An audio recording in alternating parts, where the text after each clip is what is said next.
El camión blindado de transporte de dinero parece ordinario desde el exterior para evitar llamar la atención.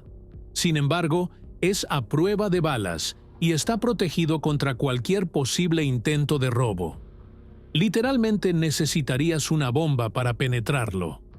El camión estaba estacionado en el estacionamiento de un centro comercial, con el conductor sentado dentro mientras su compañero entraba al centro comercial para completar su trabajo. Después de unos minutos, cuando el compañero regresó, se sorprendió al descubrir que la furgoneta había desaparecido junto con su conductor y el $1.000.000 que había dentro.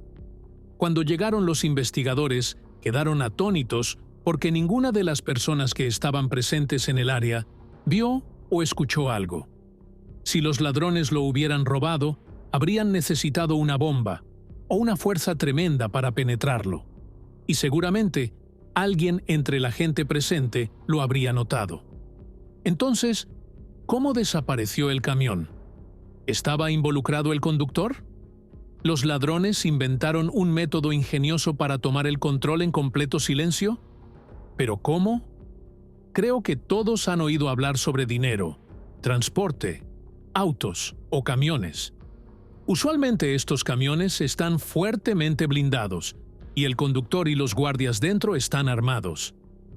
Una de las compañías de transporte de dinero más grandes de América es Wells Fargo. Esta compañía tiene una flota de dinero, camiones de transporte y autos de varias formas y tamaños.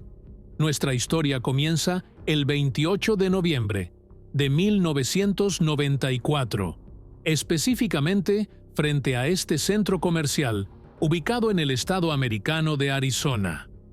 Alrededor del mediodía, un pequeño camión llegó al estacionamiento del centro comercial. Este camión parecía muy ordinario, como cualquier camión regular, pero en realidad era uno de los vehículos de transporte de dinero de Wells Fargo. A pesar de su apariencia ordinaria, estaba fuertemente fortificado y blindado. Debajo de esta apariencia exterior ocultaba una armadura a prueba de balas, y todo en el camión, desde su estructura externa hasta sus ventanas de vidrio, era a prueba de balas e impenetrable. Necesitarías bombas o fuerza explosiva para atravesar estas defensas. De manera similar, sus puertas eran imposibles de abrir desde el exterior. Por supuesto, se veía muy ordinario desde el exterior para no llamar la atención. Era como un disfraz, así nadie sabría que era un auto o camión de transporte de dinero. Esta furgoneta tenía 2 personas dentro. La primera persona era el conductor, que estaba armado con una pistola, y con él estaba una persona llamada el recolector de dinero, quien también estaba armado con una pistola. El trabajo del recolector de dinero era que cada vez que se detenían en una tienda o negocio, él saldría del camión e iría a ese establecimiento para recolectar sus ganancias en efectivo. Luego lo llevaría al camión, y el camión transportaría este dinero al banco. Después de que el recolector de dinero salió del camión, el conductor permaneció solo, esperando, como de costumbre, al recolector de dinero. El recolector se dirigió dentro del centro comercial y fue a la oficina del departamento financiero. Esta oficina recolectaba el efectivo de todas las tiendas del centro comercial. Luego, este efectivo sería entregado al recolector de dinero, y el recolector de dinero lo llevaría a la furgoneta o camión. Entonces, el recolector de dinero tomó el efectivo y se dirigió de vuelta a la furgoneta. Pero la sorpresa fue que cuando llegó al estacionamiento, no encontró rastro del camión. Miró a derecha e izquierda, pero la furgoneta blindada había desaparecido completamente. Después de eso, el recolector de dinero contactó a la policía y reportó el incidente, y la policía respondió inmediatamente, mientras también notificaba al FBI, porque cualquier caso que involucre camiones de transporte de dinero es considerado un caso federal. La policía y los investigadores del FBI llegaron al estacionamiento del centro comercial para investigar el incidente, y por supuesto, la primera persona con la que se encontraron fue el recolector de dinero. Fueron hacia él y comenzaron a investigar con él. El recolector de dinero les dijo que desde el momento en que dejó la furgoneta hasta su regreso, no tomó más de 5 minutos. Y cuando regresó, no encontró ni la furgoneta ni a su colega conductor presente. También les dijo que el dinero total dentro de la furgoneta superaba el $1.000.000. Y tengan en cuenta que estamos hablando de 1994. Así que si lo calculáramos con el valor del dinero de hoy, con la inflación, esta cantidad llegaría al doble, es decir, cerca de $2 millones. Los investigadores también realizaron entrevistas con personas que estaban presentes en el centro comercial o en el estacionamiento del centro comercial, o alrededor de esta área donde estaba la furgoneta durante ese periodo. Sin embargo, todas las personas que estaban allí dijeron que no notaron nada. Los investigadores no pudieron encontrar ni un solo testigo que pudiera ayudarles a describir lo que sucedió. Todas las personas que estaban en el estacionamiento del centro comercial o alrededor dijeron que las cosas estaban tranquilas y no notaron nada extraño aquí. Los investigadores estaban desconcertados. Este era un camión blindado que era imposible de penetrar sin hacer explotar bombas o una fuerza tremenda. Y seguramente esto habría causado un disturbio en el lugar, y alguien lo habría notado. Y aunque las puertas de la furgoneta no podían abrirse desde el exterior, si de alguna manera dijéramos que alguien la forzó a abrirse, sonaría una alarma muy fuerte que todas las personas escucharían. Entonces, si no hubo fuerza explosiva o fuerza tremenda utilizada para penetrar la furgoneta, ¿cómo desapareció la furgoneta en este silencio? Esto era ilógico. Los investigadores pensaron que la única manera lógica para que algo así sucediera era que el conductor tuviera un papel en ello, ya sea que él mismo robara el camión o cooperara con una pandilla u otras personas y les permitiera entrar al camión, o de alguna manera fue amenazado y forzado a abrir el camión. Esta era la única conclusión lógica a la que podían llegar. El conductor usualmente tiene un papel en el asunto, y de hecho, en muchos casos de robos de camiones de dinero, el conductor típicamente es cómplice en la operación. Los investigadores dirigieron su atención al conductor. El nombre del conductor era John Cash y tenía 33 años. Por supuesto, lo primero que hizo el FBI fue iniciar la operación de búsqueda de la furgoneta. Las patrullas policiales se esparcieron por el área y comenzaron a buscar. Al mismo tiempo, también usaron búsqueda aérea a través de helicópteros. El radio de búsqueda se centró en el centro comercial donde ocurrió el incidente, y este círculo se extendió y expandió alrededor del centro comercial por decenas de kilómetros.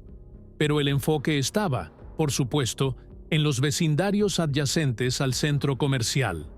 Los investigadores sabían que la persona o personas responsables de robar la furgoneta debían haberla abandonado lo más rápido posible, en la ubicación más cercana posible al centro comercial. Seguramente transfirieron el dinero a otro auto en un lugar que no debería estar lejos del centro comercial. Esto era lógico. Deben tratar de deshacerse de ella lo más rápido posible. Debe estar cerca. La operación de búsqueda continuó, y durante este periodo, los investigadores comenzaron a investigar al conductor de la furgoneta, John Cash. Lo primero que encontraron fue que no tenía antecedentes penales en absoluto. Pudieron obtener una orden que les permitía registrar su apartamento, y cuando llegaron, hicieron que el propietario del apartamento que se lo alquiló abriera la puerta. Los investigadores entraron al apartamento y comenzaron a buscar cualquier cosa que pudiera indicar que el conductor, John Cash, estaba involucrado en la operación de robo de la furgoneta, pero no encontraron nada. Por el contrario, el apartamento estaba organizado y parecía muy normal. No había nada que indicara o sugiriera que John se estaba preparando para huir o algo por el estilo, porque si hubiera planeado tal operación, seguramente habría empacado al menos sus pertenencias importantes y se las habría llevado. Habría caos en el apartamento o cosas faltantes, pero el apartamento se veía normal y organizado. Cuando los investigadores preguntaron más sobre John Cash, llegaron a sus familiares y algunos amigos y conocidos. Todos testificaron que era una persona honesta, confiable y muy respetable, que se tomaba su trabajo en serio. Entonces, todos estos testimonios, además del hecho de que no tenía antecedentes penales o historial, hicieron que los investigadores inicialmente lo descartaran como sospechoso. Pero la desconcertante pregunta les volvió de nuevo. Si una pandilla o ladrones robaron el camión, ¿cómo pudieron entrar y penetrar todas sus medidas de protección sin que nadie en el centro comercial lo notara o escuchara algo? Aquí, los investigadores no encontraron medios ante ellos excepto recurrir a los medios de comunicación y pedir ayuda al público en general, esperando que alguien hubiera escuchado o visto algo sospechoso. El FBI y la policía local realizaron una conferencia de prensa donde explicaron los detalles del caso y pidieron a cualquiera que tuviera información que pudiera ayudarlos, que los contactara.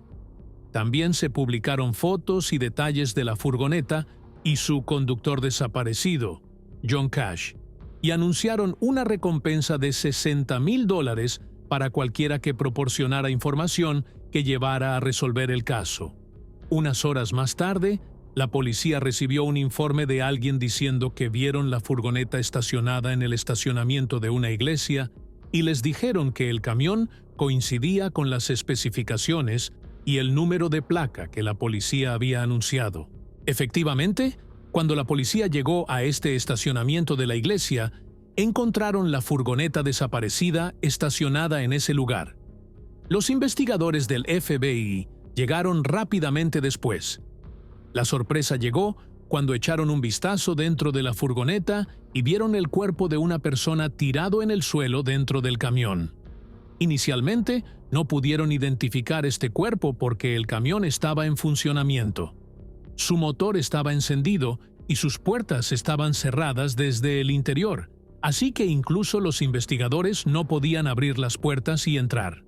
Al principio, tuvieron que contactar a la compañía de transporte de dinero para que viniera a abrir el camión para ellos. El camión estaba tan fortificado que ni siquiera el FBI y la policía podían abrirlo. Después de que los empleados de la compañía vinieron y abrieron el camión, los investigadores pudieron confirmar la identidad del cuerpo, y como esperaban, este era el cuerpo del conductor, John Cash. Después de que los investigadores examinaron la furgoneta de cerca desde el interior y exterior, no encontraron señales que indicaran un violento allanamiento.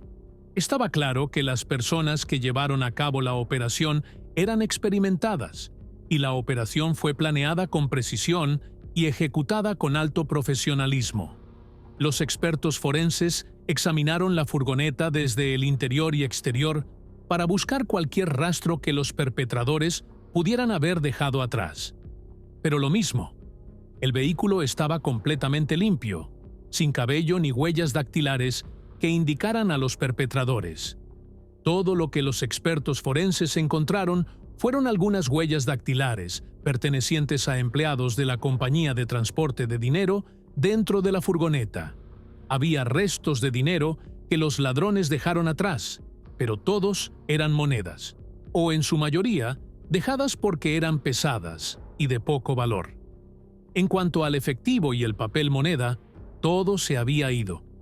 Los investigadores no tenían una pista clara que pudiera guiarlos hacia los criminales, pero comenzaron a analizar las cosas paso a paso. Primero, sabían que los perpetradores probablemente eran varias personas, es decir, 2 o más, porque es muy difícil que una persona lleve a cabo tal operación sola.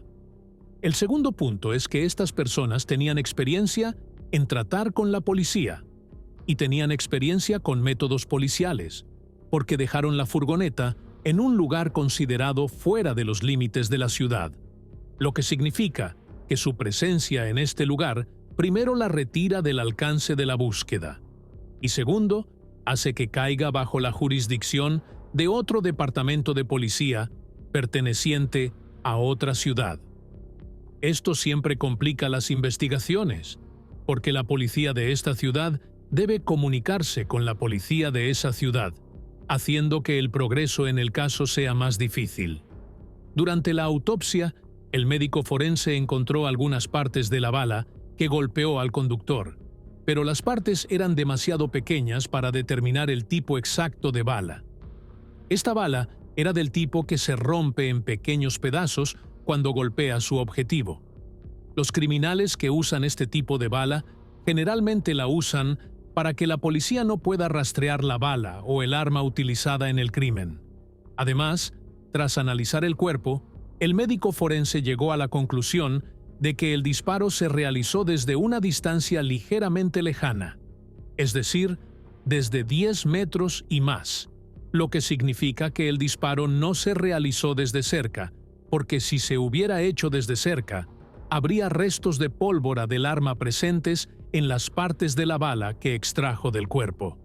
Pero no había rastro de pólvora. Así que la conclusión fue que el disparo se realizó desde una distancia ligeramente lejana, es decir, por encima de 10 metros. Las investigaciones continuaron en los días siguientes. Finalmente, el FBI encontró un testigo que podría darles una nueva pista. Este nuevo testigo dice que vio la furgoneta después de que saliera del estacionamiento del centro comercial. Dijo que en el mismo momento en que ocurrió la operación de robo, él estaba parado en una intersección cerca del centro comercial, y mientras estaba allí, vio una furgoneta blanca que venía desde la dirección del centro comercial hacia él. Se movía por la calle a muy alta velocidad y pasó frente a él, manteniendo su velocidad. También dijo que había una camioneta roja siguiéndola inmediatamente a la misma velocidad, pero no estaba seguro si iban juntas o no.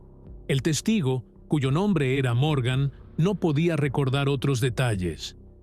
No podía recordar cuántas personas vio, ni podía recordar el número de matrícula del coche rojo. Los investigadores hicieron una extraña petición al testigo.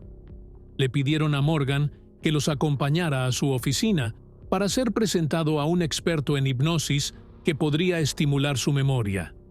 Aparentemente, el FBI tiene expertos en hipnosis, cuyas tareas incluyen activar la memoria de los testigos. Esta fue la primera vez que me enteré de esta información.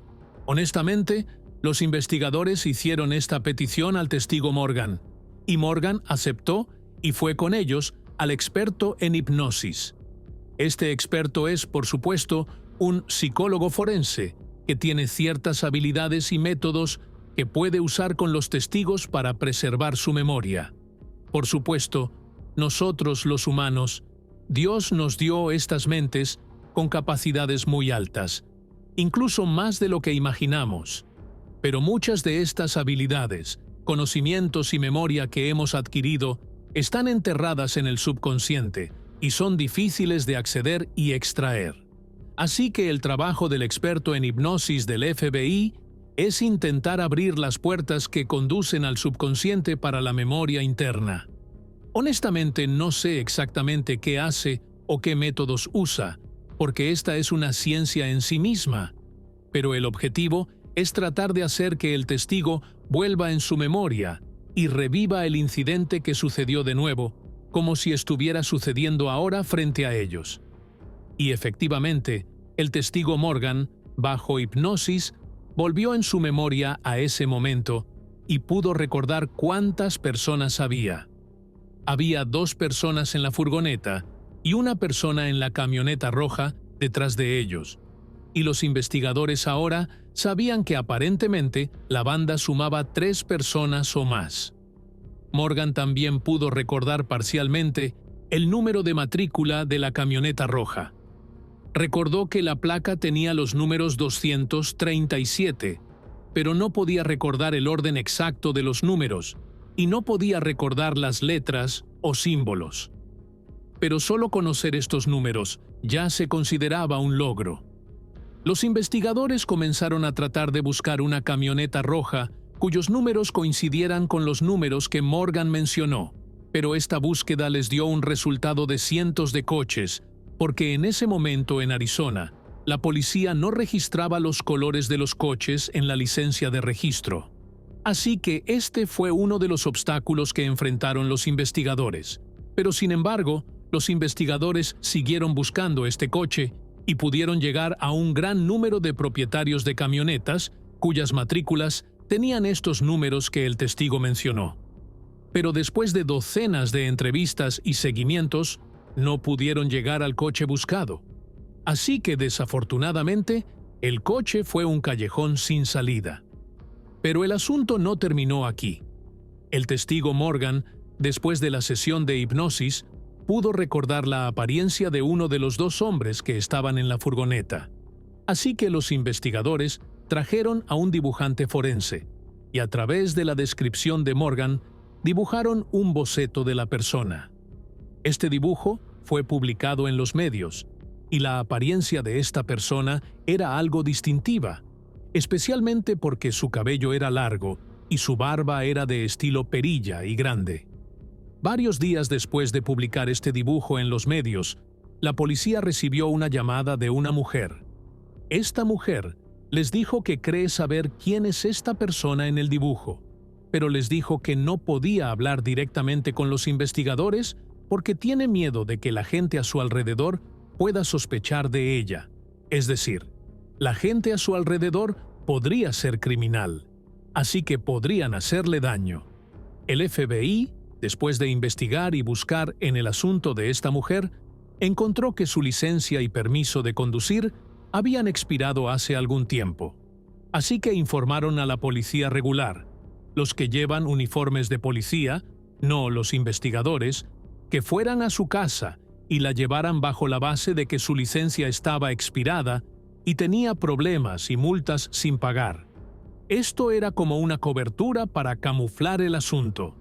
En realidad, la estaban llevando para testificar ante los investigadores. Así que la policía llevó a esta mujer a la comisaría, y los investigadores del FBI pudieron sentarse con ella y realizar una entrevista secreta. Ella les dijo que tiene una amiga llamada Judy Espinosa, y que esta amiga, Judy, tan pronto como vio el dibujo en la televisión, la llamó y le dijo que este hombre en el dibujo se parece mucho a su novio, y estaba confundida sobre el asunto. Así que esta mujer le dijo a su amiga Judy que denunciara a su novio a la policía. Pero Judy aparentemente ignoró el asunto y no ha hecho nada al respecto todavía. Así que decidió contactar ella misma a la policía, y esto la llevó aquí, donde los investigadores le agradecieron su cooperación y la dejaron volver a casa. Ahora necesitan ir a esta amiga llamada Judy y ver qué está pasando con su novio. Los investigadores fueron a ver a Judy en su lugar de trabajo, se identificaron y le preguntaron sobre el robo. Le preguntaron si su novio tenía algún papel en el asunto, y le recordaron que mentir en una investigación federal es un delito en sí mismo. Judy accedió a responder sus preguntas y les dijo que su novio, llamado James Green, efectivamente se parecía a la persona que apareció en el boceto en la televisión. Les dijo que después de ver el boceto, fue a verlo y le preguntó al respecto, pero él no le dio una respuesta clara, y le preguntó qué haría ella si él de repente tuviera mucho dinero. Esa fue la respuesta que le dio. Evadió la pregunta. Judy también informó al FBI que su novio, James, tenía un amigo cercano que siempre estaba con él, llamado Timothy Ring.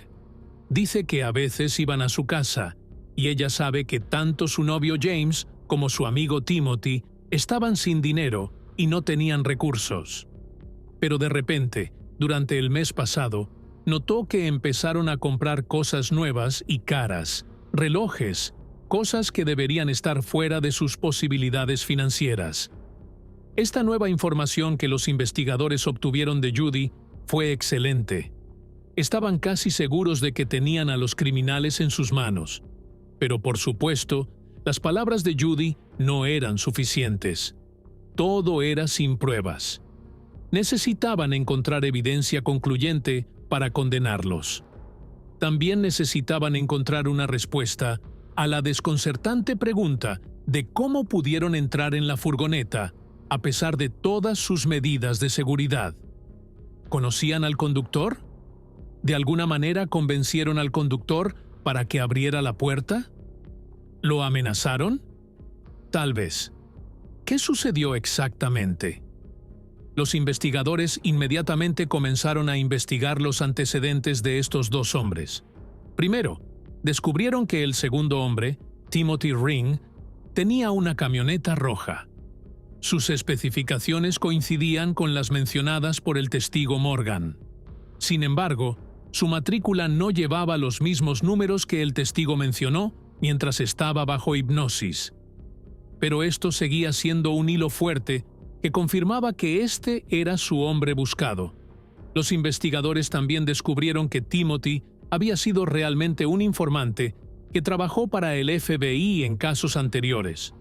Por supuesto, si no sabes qué es un informante es como un espía que trabaja con criminales o bandas, pero al mismo tiempo trabaja con la policía y reporta sobre sus asociados.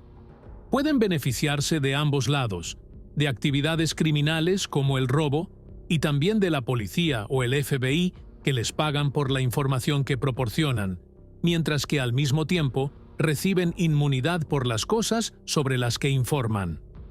Los investigadores también descubrieron que estos dos hombres habían trabajado previamente como guardias de prisión y habían recibido entrenamiento profesional en el uso de armas.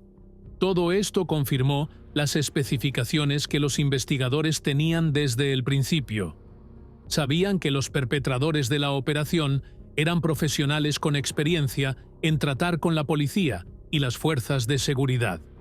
Esto, por supuesto, hizo más difícil la tarea de los investigadores porque ahora tenían que vigilarlos y seguirlos para encontrar evidencia incriminatoria.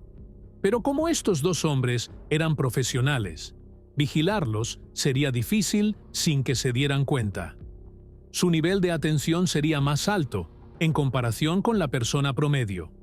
Así que los agentes del FBI que los vigilarían tenían que ser muy cuidadosos mientras los seguían. El FBI asignó equipos de vigilancia terrestre e incluso un equipo de vigilancia aérea sobre ellos. Estos equipos de vigilancia los seguirían las 24 horas del día.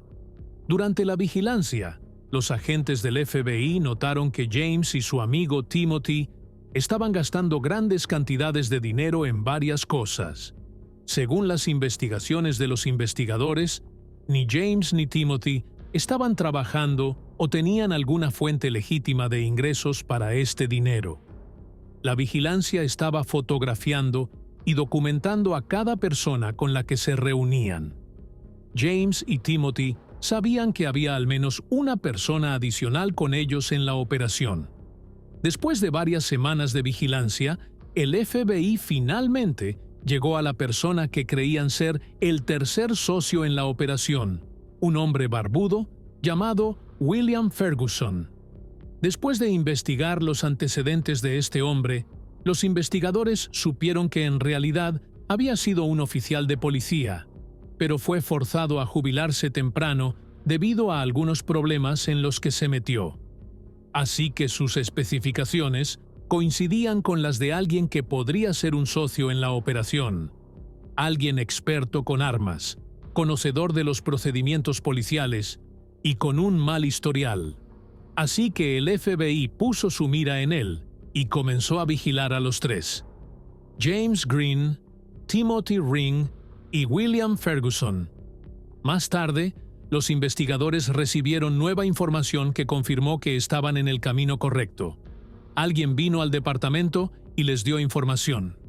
El nombre de esta persona era Michael Sanders, quien les dijo que durante el pasado noviembre, el mes en que ocurrió el robo, él y James Green estaban juntos explorando e investigando camiones de transporte de dinero.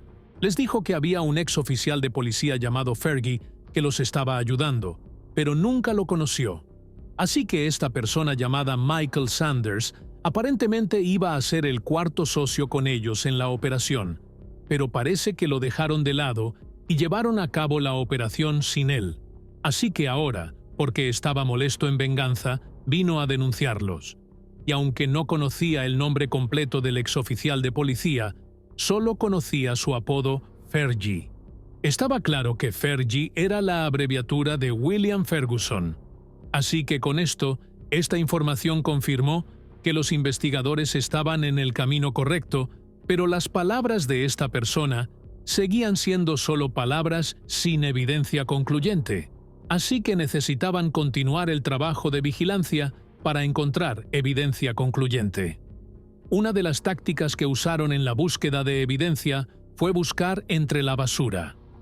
Cuando uno de los 3 sospechosos tiraba su basura, la vigilancia inmediatamente iba a recuperar la bolsa de basura que habían tirado y luego la registraban en busca de cualquier evidencia que pudiera ayudarles con la condena. En una de las bolsas encontraron papeles con información escrita y dibujada sobre dinero, transporte, movimiento de camiones y rutas. Esta no era una evidencia concluyente, pero era una evidencia útil para agregar a las cosas que tenían. Después de un periodo de vigilancia, desafortunadamente, los investigadores no pudieron encontrar nueva evidencia y después de consultar, decidieron intentar crear esta evidencia ellos mismos. Pero, ¿cómo crearían evidencia? Simplemente intentarían grabar grabaciones de audio de los sospechosos confesando su crimen. Por supuesto, esto requería una estrategia bien planificada para tener éxito a través de la vigilancia. Los investigadores estaban casi seguros de que los 3 estaban usando el apartamento de James Green como centro de reuniones, porque su apartamento era el lugar donde se reunían con más frecuencia. Esto tenía sentido porque los otros 2 tenían familias viviendo con ellos. Así que naturalmente sus reuniones tendrían lugar en la casa de la persona que no tenía familia, que era James Green. Entonces el FBI decidió instalar dispositivos de escucha en su apartamento.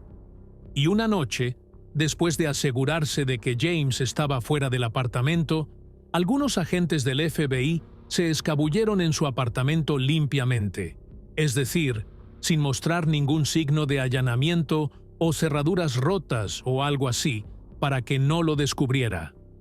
Luego instalaron y colocaron los dispositivos de escucha en lugares ocultos para que nadie los detectara. Cuando terminaron, tomaron su equipo y se fueron. Así que ahora podían escuchar las conversaciones que tenían lugar entre ellos. En el apartamento de James, el FBI también estaba interviniendo sus teléfonos y llamadas. Por supuesto, los investigadores sabían que los 3 sospechosos no hablarían sobre la operación al azar así, por lo que tenían que hacer algo para motivarlos a hablar. Los investigadores decidieron liberar información engañosa que podría empujar a los 3 a hablar sobre la operación. El FBI emitió un comunicado de prensa que contenía información incorrecta y detalles erróneos sobre la operación. Por ejemplo, mencionaron características muy diferentes de los sospechosos. Dijeron que uno tenía la piel oscura y uno era calvo, y siguieron inventando detalles muy alejados de los 3 sospechosos. Después de este comunicado de prensa, escucharon y esperaron a que los 3 se reunieran, porque estaban seguros de que hablarían de ello. Efectivamente, los 3 se reunieron en el apartamento de James como de costumbre, y como era de esperar, comenzaron a hablar sobre la información mencionada en el comunicado de prensa. Hablaron sobre el caso mientras reían y estaban felices porque las investigaciones estaban completamente lejos de ellos. Pero a pesar de esto, y a pesar de las discusiones que tuvieron lugar entre ellos, no declararon explícitamente que ellos fueron los que llevaron a cabo la operación. Así que esta era la pieza que faltaba. Es cierto que la evidencia que tenía el FBI era respetable y podría construir un caso sólido contra ellos, pero el estilo del FBI es siempre que no concluyen una investigación hasta que tienen esa evidencia, de la cual es imposible que el criminal escape de ninguna manera. Así que los investigadores continuaron escuchando con la esperanza de obtener algo nuevo. A veces captaban conversaciones o llamadas útiles. Por ejemplo, un día captaron una llamada entre Timothy y William hablando sobre comprar autos caros. y estaban preocupados de que si los compraban, podría llamar la atención sobre ellos. La llamada no terminó aquí. Timothy mencionó más tarde en la llamada que su presión comenzó a subir debido al tercer miembro con ellos, que era James, y seguía diciendo sobre él que se estaba volviendo débil y nervioso, y esto le hacía temer que hiciera algo mal y los expusiera. Lo que entendemos de esta conversación es que Timothy mantenía la parte de James con él, es decir, no le daba todo su dinero porque no confiaba en él, y le daba su dinero en gotas, dándole una cantidad de vez en cuando. Todo esto para controlarlo, para que James permaneciera bajo el control de Timothy. A través de estas conversaciones, los investigadores entendieron que Timothy probablemente era el líder y que James era solo un seguidor, y parecía que William, el ex oficial de policía, estaba más cerca de Timothy. Es decir, Timothy lo trataba como un colega, a diferencia de James, a quien trataba como un simple seguidor. Los investigadores también notaron a través de las conversaciones que Timothy tenía tendencias violentas, y su forma de hablar y estilo era crudo y duro, y estaba claro que estaba reflejando esta crueldad en James. Los investigadores sabían que James era el eslabón más débil. Imagínate eso. Incluso lo usaba como mensajero para comprar víveres del supermercado. Incluso le hacía comprar su ropa interior. Dios te honre. Así que James era como un juguete para Timothy. Entonces, aquí los investigadores decidieron enfocarse en James e intentar ponerlo más nervioso. Una de las cosas que hicieron fue dejar papeles con su rostro dibujado en ellos frente a la puerta de su apartamento, y cuando vio el dibujo, se sorprendió y asustó. Pero no asumió inmediatamente que era la policía o el FBI. Tal vez uno de los vecinos o personas a su alrededor que le tenían envidia vio que se parecía a la persona en el dibujo y decidió hacerle una broma. Pero luego, unos días después, uno de los investigadores puso una tarjeta como una tarjeta de presentación con su nombre y número de teléfono en la puerta del apartamento de James. Y en el reverso de esta tarjeta estaba escrito Evidencia 103. Los investigadores observaron la reacción de James cuando la encontró.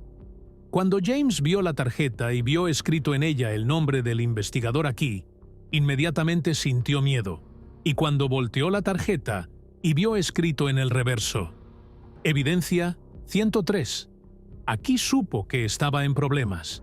Inmediatamente sintió que esto estaba relacionado con su operación. Seguramente la policía lo estaba sospechando y vigilando. James inmediatamente retrocedió y dejó su apartamento, se subió a su auto y se fue. El FBI lo estaba siguiendo, pero esta vez desde el aire con un helicóptero para que no los notara. James siguió conduciendo cada vez más lejos hasta que llegó a un lugar vacío en medio del desierto. Prácticamente. Luego salió del auto y llamó a su amigo Timothy. James estaba muy nervioso mientras hablaba con Timothy. Le dijo que encontró una tarjeta de investigador con evidencia 103 escrita en ella en su puerta y que temía que la policía estuviera vigilando su casa y sospechando de él. Timothy siguió tratando de calmarlo y tranquilizarlo y le dijo que no tuviera miedo. Solo regresa a casa y actúa normalmente y confía en mí. Todo estará bien. Y le dijo que iría a verlo al día siguiente y hablaría con él. James regresó a su apartamento y durmió esa noche. A la mañana siguiente fue al apartamento de James. Por supuesto, el apartamento tenía dispositivos de escucha, así que los investigadores escucharon toda la conversación. La conversación fue larga, duró cerca de 1 hora. Timothy estaba tratando de calmar a James, quien estaba claramente tenso e incómodo. Al final de su conversación, Timothy le dijo que si la policía tuviera evidencia contra él, habrían allanado su apartamento y lo habrían arrestado. Después de escuchar esta conversación, los investigadores sabían que habían reunido suficiente evidencia contra ellos, aunque no habían declarado explícitamente que ellos fueron los que llevaron a cabo la operación. La evidencia contra ellos era clara para cualquier persona racional, así que decidieron que era hora de moverse y arrestarlos. A la mañana siguiente, se emitieron órdenes de arresto y las fuerzas policiales se dirigieron hacia sus hogares. James Green fue arrestado en su casa sin resistencia. En cuanto a William Ferguson, el exoficial de policía, trató de resistirse, pero los oficiales lo sometieron y lo arrestaron. Con respecto a Timothy, mencionamos antes que trabajaba como informante en casos anteriores para el FBI. El FBI lo llamó y le pidió que viniera con respecto a uno de los casos en los que había trabajado como informante anteriormente. Él dijo bien, iré a verlos. Por supuesto, no sabía que esta citación era en realidad una trampa para arrestarlo en la oficina del FBI. Las imágenes que ves aquí son imágenes reales que muestran a Timothy entrando en la oficina del FBI. Había agentes encubiertos esperándolo en el vestíbulo para arrestarlo. ¿Por qué hicieron este movimiento? ¿Por qué lo citaron a su oficina en lugar de ir a arrestarlo? La razón es simple. Creían que Timothy era el más peligroso entre ellos. Si iban a arrestarlo, podría estar armado y resistirse, lo que llevaría a disparos y posiblemente a la muerte. Pero si lo citaban a su oficina como informante, seguramente no llevaría su arma a la oficina del FBI. Así que los agentes encubiertos rápidamente lo sorprendieron y lo dominaron antes de que pudiera reaccionar. Así, los tres fueron arrestados y quedaron bajo custodia del FBI. El siguiente paso fue registrar sus casas y residencias. Entre la evidencia encontrada en la casa de Timothy, había un papel que mostraba cómo se dividía el dinero entre los tres. Habían escrito la primera letra de sus nombres y enumerado el monto total robado, distribuyendo un porcentaje a cada uno de ellos. Este papel se agregó a la lista de evidencia contra ellos. En su garaje encontraron su camioneta pick-up roja. Pero como se mencionó antes, su placa de matrícula era completamente diferente de los números que el testigo Morgan había recordado bajo hipnosis. Los investigadores dijeron que el testigo no podía recordar bien. Los investigadores también encontraron una bolsa que contenía una gran cantidad de dinero en efectivo en la casa de Timothy. Durante su registro de las casas de los otros sospechosos, encontraron casi todo el $1.000.000 robado del camión. Solo faltaban $100.000, que probablemente gastaron durante los últimos 3 meses. Por supuesto, ahora la evidencia contra ellos era concluyente. Ganarían el caso 100%. Los investigadores interrogaron a los 3 sospechosos. William Ferguson se negó a hablar o cooperar con la investigación de ninguna manera, a pesar de toda la evidencia en su contra. James Green fue el único que mostró algo de remordimiento por el crimen que cometieron. Los investigadores siempre supieron que él era el eslabón más débil, y si alguno de ellos iba a hablar, sería él. Pero incluso James inicialmente se negó a hablar, y los investigadores pasaron 1 hora completa con él tratando de convencerlo. Todo el tiempo solo estaba murmurando incomprensiblemente.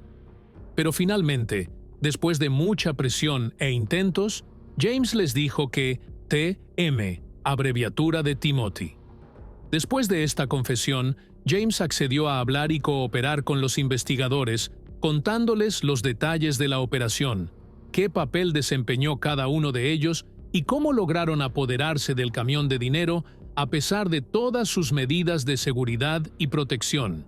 James les dijo que la planificación de la operación comenzó unos 6 meses antes de ejecutarla. Dijo que Timothy era el cerebro detrás de la idea y los animó a unirse a él. Inicialmente, rastrearon y monitorearon una gran cantidad de camiones de transporte de dinero. Seguían estos camiones, trazaban sus rutas y anotaban sus lugares de parada y tiempos de movimiento. Después de varios meses de monitoreo y seguimiento, encontraron el objetivo adecuado, el camión conducido por el conductor asesinado John McGash. Se concentraron en este camión, trazaron su ruta y lo estudiaron minuciosamente de la A a la Z. Una de las razones por las que eligieron este camión en particular fue su parada en el centro comercial durante las horas del almuerzo. Sabían que el centro comercial tendría menos gente durante la hora del almuerzo. John siempre se estacionaba en el mismo lugar, exactamente en el mismo sitio. Todos estos factores les ayudarían a ejecutar su operación sin que nadie lo notara. El centro comercial era casi la última parada para el camión, lo que significa que habrían recaudado una gran cantidad de dinero desde la mañana, mientras visitaban varias tiendas y negocios. Así que los tres atacarían el camión cuando tuviera la máxima cantidad posible de dinero. La razón más importante de todas era que notaron que el conductor, John McGash, abría la puerta de la furgoneta y fumaba un cigarrillo cada vez que se detenía en este centro comercial. Esta era la vulnerabilidad que necesitaban para burlar todas las defensas del camión. Por supuesto, las reglas de la empresa de transporte de dinero lo prohibían. Prohibían a los conductores abrir la puerta del camión mientras estaba detenido. Pero parece que John McGash era negligente y su hábito de fumar era más fuerte de lo que podía resistir. Incluso su elección de la fecha de operación fue planeada. Eligieron el 28 de noviembre, porque durante el Día de Acción de Gracias, las operaciones de tiendas y negocios estarían prósperas, por lo que el camión recaudaría más cantidades de efectivo de lo habitual. Así que incluso su selección de fecha fue precisa y planificada, no aleatoria. El día de la ejecución, James y William Ferguson estaban de pie y esperando. Primero esperaron hasta que el recolector de dinero bajó del camión y caminó hacia el centro comercial para recoger dinero de la sección designada. Inmediatamente después, como de costumbre, vieron al conductor John McGash sacar su cigarrillo y abrir la puerta ligeramente para fumar. Algunos de ustedes podrían preguntarse por qué no simplemente bajó la ventana en lugar de abrir la puerta. La respuesta simple es que la ventana no baja en absoluto. Esta es una de las características de seguridad de estos camiones. Así que tenía que abrir la puerta para dejar salir el humo. Abriría la puerta muy ligeramente, tal vez unos 20 centímetros, pero esta pequeña apertura era suficiente para que un experto en tiro como Timothy Ring disparara a través de ella. Había recibido entrenamiento profesional en rifles y francotirador, e incluso participó en competencias de tiro. Estaba esperando en un lugar no muy distante en la camioneta pick-up roja, tal vez a unos 15 metros de la furgoneta. Cuando vio al conductor abrir la puerta, preparó su rifle y le apuntó. El rifle también tenía un silenciador. Esto evitó que el sonido del disparo atrajera la atención de cualquiera que pudiera estar en las cercanías. A través de la pequeña apertura de la puerta, logró alcanzar al conductor con un disparo en el costado de la cabeza.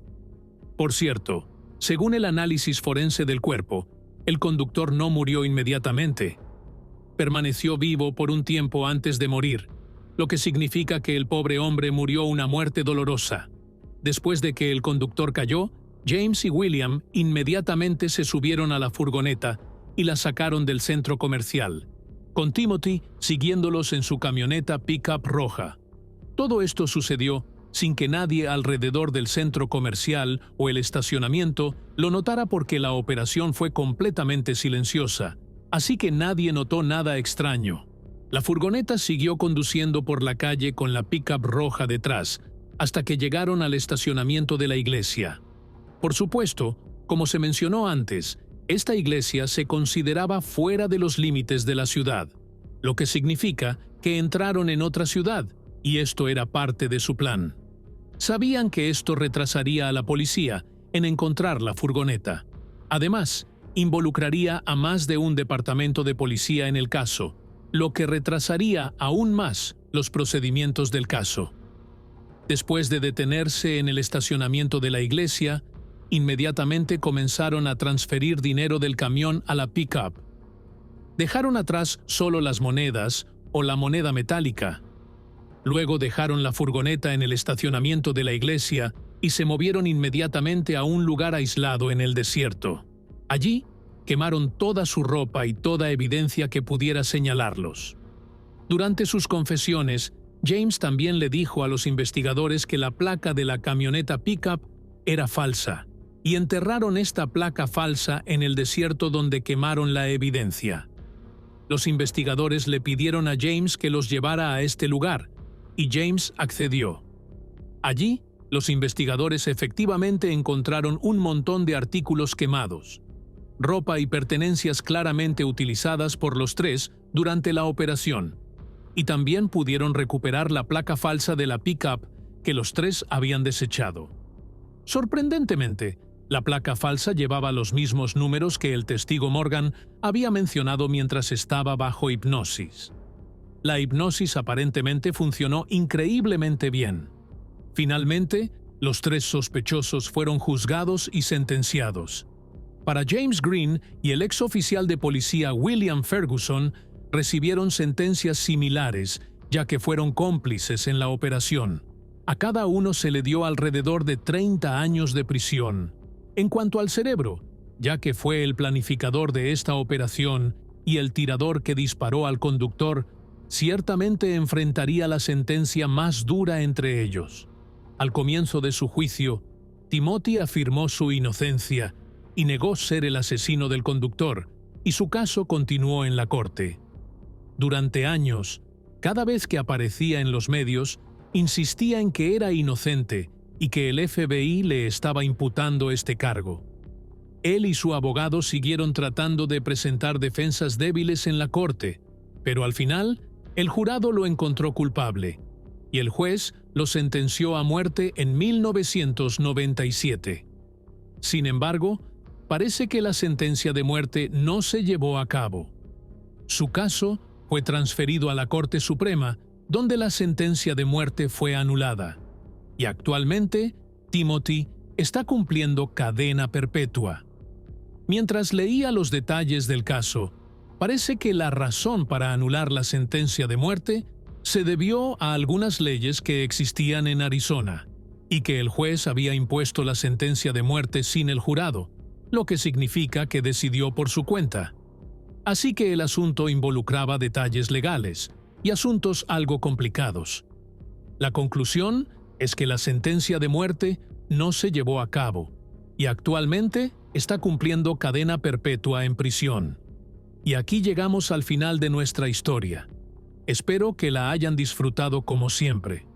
Si les gustó, no olviden dar me gusta y suscribirse al canal y activar el botón de la campana. Aquí hay más historias interesantes que pueden ver. Gracias por seguir. Nos vemos en el próximo video. Adiós.